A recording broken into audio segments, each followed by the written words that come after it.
আসসালামু আলাইকুম ওয়া রাহমাতুল্লাহ। প্রিয় অষ্টম শ্রেণীর শিক্ষার্থী বন্ধুরা, আশা করি তোমরা সবাই ভালো আছো।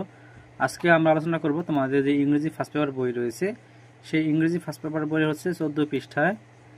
তোমাদের বইয়ের 14 পৃষ্ঠায় রয়েছে হচ্ছে listen to kinds of food. এই কাইন্ডস অফ ফুডের হচ্ছে আমরা আজকে টিক চিহ্ন রয়েছে, আজকে আমরা আলোচনা করব তোমাদের নাও চুজ দ্য বেস্ট অ্যান্সার, অর্থাৎ কিছু তোমাদের টিক চিহ্ন রয়েছে। এখানে এই এমসিকিউগুলো হচ্ছে আমরা সমাধান করব। তো প্রিয় শিক্ষার্থী বন্ধুরা, এর আগে হচ্ছে আমরা তোমাদের লিসেন টু এর যে কোশ্চেনগুলো ছিল সেই কোশ্চেনের সমাধানটি আমরা দিয়েছি। যারা দেখোনি তারা অবশ্যই দেখে নিতে পারো।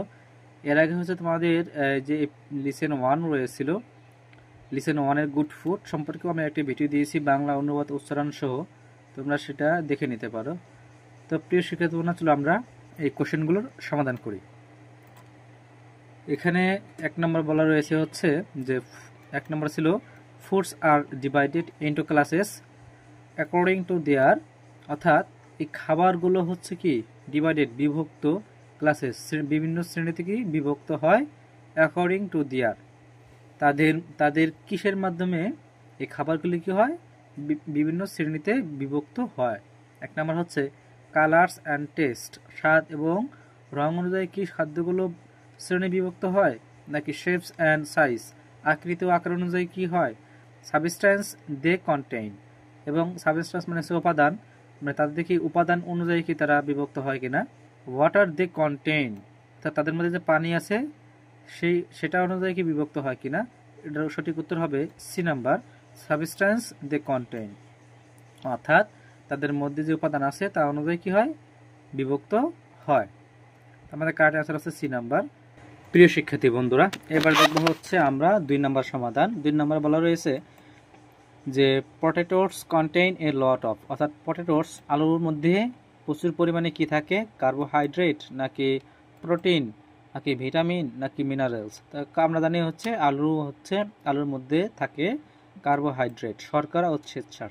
প্রিয় শিক্ষার্থী বন্ধুরা, এই কার্বোহাইড্রেট মানে কিসের থেকে পাওয়া যায়, প্রোটিন কিসের থেকে পাওয়া যায়, ভিটামিন আমরা কিসের থেকে পেয়ে থাকি, অ্যান্ড মিনারেলস আমরা কিসের থেকে পেয়ে থাকি, সেই সকল বিষয় জানার জন্য তোমাদের যে এই নাম্বার যে সমাধানটি রয়েছিল কোশ্চেন, এখানে যে ছকটি দেখতে পাচ্ছি এই ছকটির একটি পূর্ণাঙ্গ ভিডিও আমি এর আগে করে দিয়েছিলাম, সেটির লিঙ্ক ডিসক্রিপশন বক্সে দেওয়া রয়েছে, তোমরা সেখান থেকে দেখে নিতে পারো। তোমরা যদি সেই ভিডিওটি দেখো তাহলে তোমরা সঠিকভাবে বুঝতে পারবে যে আমরা কি কি উপাদান থেকে কি কি পেয়ে থাকি, অর্থাৎ আমরা আলু থেকে বা দুধ, ডিম, মাছ থেকে, মাংস থেকে আমরা কি কি এলিমেন্টস পেয়ে থাকি সেগুলো হচ্ছে কি আমরা জানতে পারবো। তাহলে আমাদের এই অ্যান্সারগুলো করতে কি হবে, সহজ হবে।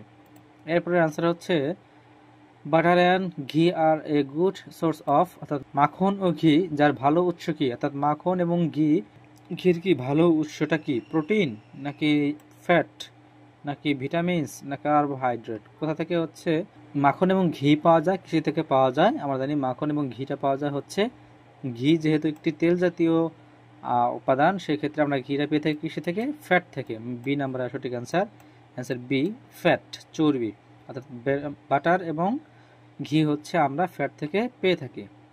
এই ছিল 3 নম্বর সমাধান। এরপর হচ্ছে 4 নম্বর সমাধান, যে মিনারেলস আর প্রেজেন্ট ইন, খনিজ বিদ্যমান, অর্থাৎ এই খনিজ পাওয়া যায় কিসের থেকে। 1 নম্বর হচ্ছে নাটস অর্থাৎ বাদাম থেকে, পিচ অর্থাৎ মটরশুঁটি থেকে, অ্যান্ড মিল্ক দুধ থেকে, অ্যান্ড ওয়াটার পানি থেকে। তাহলে হচ্ছে খনিজ পাওয়া যায় হচ্ছে মিল্ক থেকে। তো প্রিয় শিক্ষার্থী বন্ধুরা, এই ছিল আমাদের 4 নম্বর সমাধান। এগুলো জানতে হলে তোমাদেরকে সেই ভিডিওটি দেখতে হবে, যে ভিডিওটি হচ্ছে আমার ডেসক্রিপশন বক্সে দেওয়া রয়েছে। সেই ভিডিওটি দেখলে তোমরা বুঝতে পারবে যে আসলে নাটস থেকে কী কী পাওয়া যায়, ওয়াটার থেকে কী কী পাওয়া যায়, মিল্ক থেকে কী কী পাওয়া যায়। এরপর হচ্ছে 5 নম্বর সমাধান, which food has the most carbohydrate. Which food has the most carbohydrate, কোন খাদ্যে সর্বাধিক শর্করা ও শ্বেতসার রয়েছে, সুগার অথবা রাইস থেকে নাকি ফ্রুটস থেকে নাকি ভেজিটেবলস থেকে। তো শর্করা এবং শ্বেতসার সবচেয়ে পাওয়া যায় হচ্ছে রাইস থেকে, অর্থাৎ চাল থেকে আমরা পেয়ে থাকি। বি নাম্বারের সমাধান, অ্যান্সার হচ্ছে বি, চাল থেকে। তো এই ছিল হচ্ছে আজকে আমাদের যে 5টি যে টিকচিহ্ন রয়েছে সেই 5টির কোশ্চেনের যে সমাধান আমরা দিয়ে দিলাম।